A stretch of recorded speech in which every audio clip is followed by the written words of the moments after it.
quand on parle de proscrire certaines traditions, moi je pensais par exemple au lévira. Qu'est-ce que vous en pensez? Non, en fait, les gens, bon, ils utilisent les mots pour nous détruire. D'accord.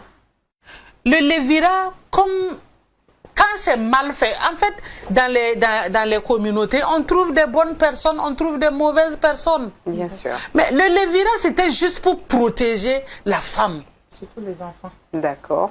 Et les enfants. Tu es marié dans une communauté. Tu as eu 1, 2, 3, 4 enfants. Le monsieur est décédé. Soit tu laisses tes enfants, tu pars, ou bien tu restes pour t'occuper de tes enfants.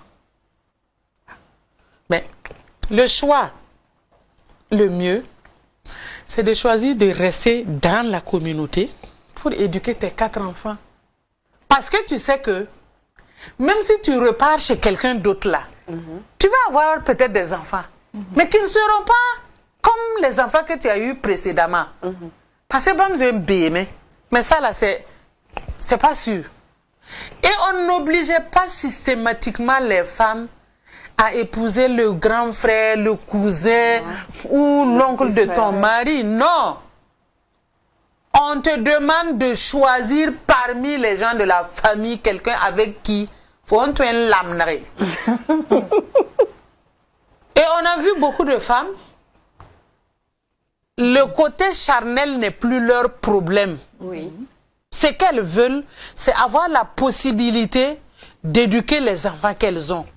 Et pour échapper aux histoires charnelles, parce qu'il y en a aussi qui ont trop aimé leur mari et qui ne pensent pas avoir affaire à un autre homme.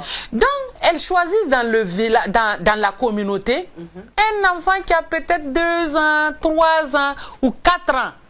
Ah, d'accord. Oui, oui, j'ai vu ça. Et on dit, il y a Zarlesid la auto. Et le rituel de sortie de veuvage, c'est le petit garçon là qui attrape ta main. C'est ton mari. Et c'est comme ça. Je prends le cas, quand mon père a rejoint les ancêtres, ma mère a pris comme époux un de mes cousins, l'enfant de mon oncle. Donc c'est lui qui est son mari aujourd'hui. Mais aujourd'hui lui-même, il est marié, il a sa femme, il a ses enfants. Et quand il se lève, il va au marché, il achète la cola ou le tabac, il vient donner à maman. Tu t'en es, oh ma chérie. Et je le taquine chaque fois, je dis, tu es le mari de ma mère et tu n'es pas mon papa, quitte là-bas. Donc c'est pour dire que ces valeurs-là que l'Afrique avait, parce que c'est pas chez nous seulement, hein, au Burkina, hein. Le lévira là c'est partout en Afrique. Si c'est fait de la manière la plus propre, on protège la femme. Parce que ça lui permet de conserver les terres que son mari cultivait. Ça lui permet point de vue économique aussi, d'élever toujours ses enfants.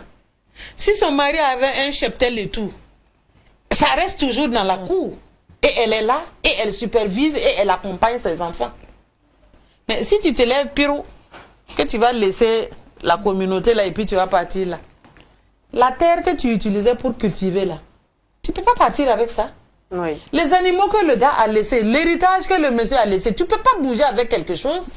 Et là, après, la veuve se plaint qu'on l'a spolié de ses biens. Alors qu'en fait, c'était pour protéger. Maintenant, quand c'est une jeune dame qui a eu un seul enfant, où le monsieur même est décédé et puis l'a laissé avec une grossesse. Elle est très jeune. Bon, elle peut choisir de rester avec un des frères du monsieur. Là aussi, c'est une autre paire de manches. Ou bien elle choisit, elle dit, bon, comme on m'avait donné un mariage et que je ne voulais pas de ce mariage, comme le monsieur est parti avant que je n'ai beaucoup d'enfants, je préfère laisser l'enfant avec la communauté et puis aller me chercher ailleurs. On ne peut pas t'empêcher de partir. Mais quand tu pars comme tu es venu. Donc il n'y a pas possibilité de partir avec l'enfant. Avec l'enfant. Non. Attends, et si un autre monsieur te trouve, il veut de toi comme épouse. Faut dire, il y a dans un aratabiga.